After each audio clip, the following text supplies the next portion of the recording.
In my regular classes, I usually start out by giving my students what I modestly refer to as the Crown Fencing Aptitude Quotient Intelligence Index test thing. And I'll give it to you, and you can just sing along at home. Here's the situation. This is a small sword. It's a live weapon. Live means sharp. And it is very, very sharp. Perhaps you can see that baby wants to go right into my flesh. It's optimized for the thrust. It has a triangular blade.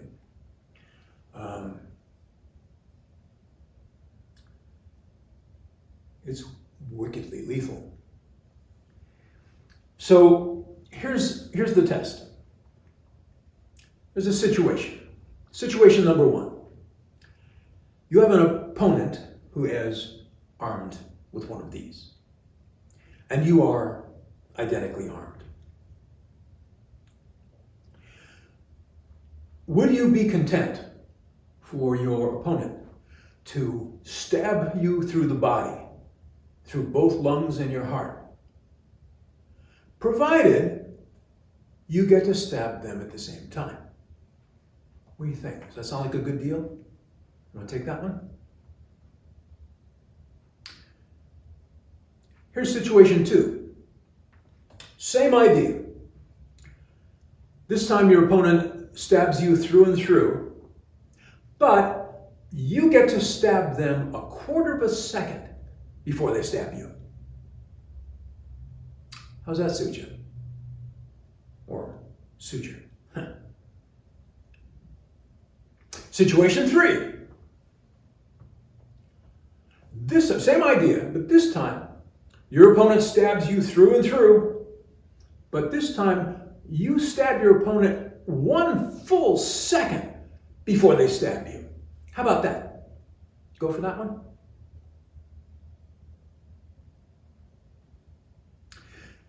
Here's my best offer.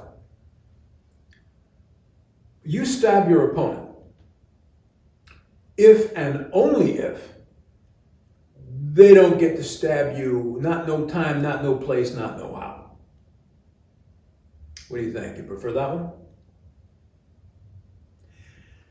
If you answered yes to the final situation only, congratulations, you have passed the Crown Fencing Aptitude test. If you said yes to any of the first three scenarios, I'm compelled to conclude that you are either a phenomenally well-trained, extraordinarily disciplined, and completely dedicated samurai-level warrior, or you're full of shit. See, on Earth where I come from, everybody wants to go to heaven, but nobody wants to die.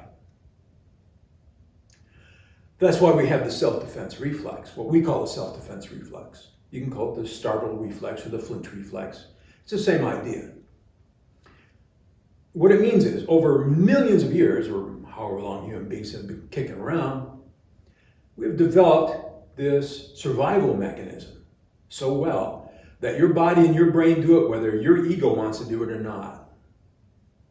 Right? Your body wants to survive even if you're stupid or foolish or suicidal. We see it in circumstances like somebody gets shot, and we find on the victim 2 wounds, one, say, in the body, and the other through the hand. Right? In the time it takes for that bullet to get there, this person is so fast that they reflexively put their hand up to protect themselves from the bullet. Of course, it doesn't work very well, right? But that's what we're talking about, that self-defense reflex. And unless you are psychotic, really stupid, or truly suicidal, this is going to kick in. And it's the basis of all our theorizing about combat.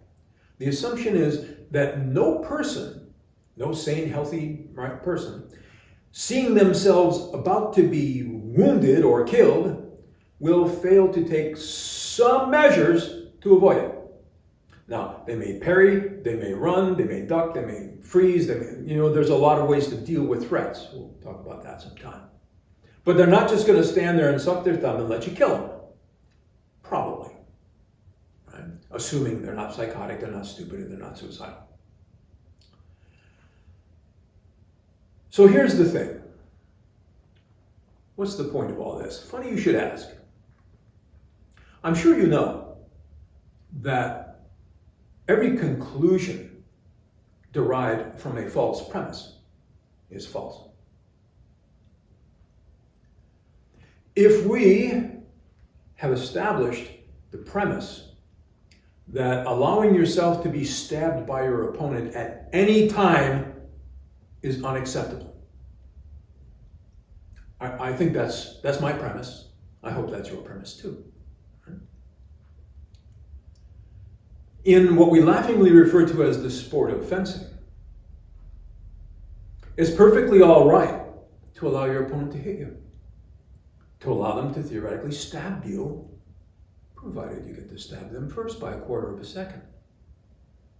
We've already established that that's unacceptable for us. I think we could say that their premise that allowing yourself to be stabbed at any time is a false premise. Therefore, anything derived from that false premise must also be false.